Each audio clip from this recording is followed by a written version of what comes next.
ఎమోషన్స్ని కంట్రోల్లో ఉంచుకోండి. అది భయం కావచ్చు, అది కోపం కావచ్చు. మూడవదిగా మనలో ఉన్నటువంటి ఎమోషన్స్లో ఒకటేంటి తెలుసా? దూషించటం, పగబట్టడం. ఈ పగకు, ఈ దూషణకు, ద్వేషించటానికి హేటెడ్, ద్వేషించటం కూడా ఒక ఎమోషనే. పగపట్టడము ఒక ఎమోషన్, అసూయ ఒక ఎమోషన్. ఎవరైనా చక్కగా బట్టలు వేసుకుంటే నువ్వు చూడలేవు, అదొక ఎమోషన్. ఎవరికైనా ఫస్ట్ క్లాస్ వస్తే నువ్వు చూడలేవు, అదొక ఎమోషన్. ప్రమోషన్ వస్తే నువ్వు తట్టుకోలేవు, అదొక ఎమోషన్. ఎవరి జీవితంలో నేను విజయం సాధిస్తే, నీకంటే వాళ్ళు బెటర్ ప్లేస్కి వెళ్తే, బెటర్ పోస్ట్కి వెళ్తే, బెటర్ పొజిషన్కి వెళ్తే నువ్వు తట్టుకోలేవు, అదొక ఎమోషన్. ఎందుకు అలా జరుగుతుంది నీ జీవితంలో? ఎవరైనా బాగుపడితే నువ్వు తట్టుకోలేవు, ఎవరైనా కారు కొనుక్కుంటే నువ్వు తట్టుకోలేవు, ఎవరైనా చక్కని ఇల్లు కొనుక్కుంటే నువ్వు తట్టుకోలేవు, ఎవరైనా పైకి వస్తూ ఉంటే నువ్వు తట్టుకోలేవు, ఎవరైనా వర్ధిల్లుతుంటే నువ్వు తట్టుకోలేవు. కారణం ఏమిటి? నీలో ఏదో లోపం ఉంది. ఆ లోపానికి ఒక పేరు ఉంది, ఏంటో తెలుసా? అసూయ. ఈ అసూయ ఎవరిలో ఉంటుందో వాళ్ళు సాధారణంగా పైకి రాలేరు, వాళ్ళు సాధారణంగా వర్ధిల్లలేరు. దావీదు గొల్లియాతును చంపి తిరిగి వస్తున్నప్పుడు అక్కడున్నటువంటి ప్రజలలో కొంతమంది ఒక పాట పాడారు. ఎవరని తెలుసా?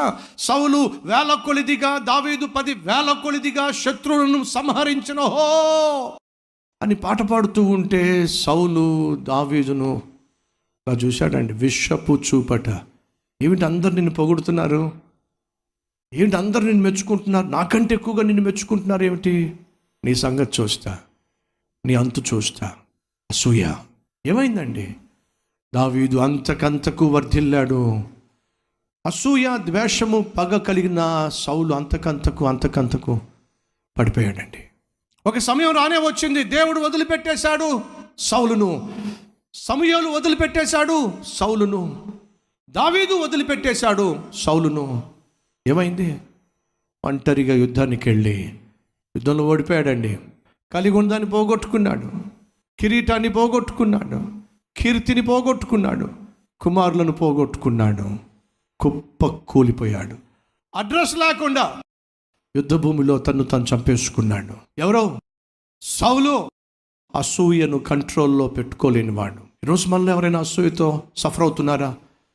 ఎవరైనా మీకన్నా అందంగా ఉన్నా, ఎవరైనా మీకన్నా చక్కగా బట్టలు వేసుకున్నా, ఎవరైనా మీకన్నా అభివృద్ధి చెందుతున్నా, మంచి పేరు సంపాదిస్తున్నా, చూసి ఓర్వలేని తను, లేదా సేవ చేస్తున్నా, సంఘాన్ని కలిగి ఉన్న, సంఘాలు స్థాపిస్తున్నా, చూసి సంతోషించలేక లోపల నీలో అసూయ పెరుగుతుందా? జాగ్రత్త. ఆ అసూయ నిన్నే నాశనం చేసేస్తుంది. అసూయ, ద్వేషము, పగబట్టడము, ఇతరులకు కీడు చేయాలనుకోవడము, ఇవన్నీ కూడా నీకు నష్టాన్ని తీసుకొస్తాయి, కష్టాన్ని తీసుకొస్తాయి. వీటిని కంట్రోల్లో ఉంచుకుంటే ఎంత మంచిది. ఈరోజు ఈ విలువైనటువంటి సందేశం ఖచ్చితంగా మీకు ఆశీర్వాదకరంగా ఉంది నేను నమ్ముతున్నాను. అవునన్న వారు ఉన్నట్లయితే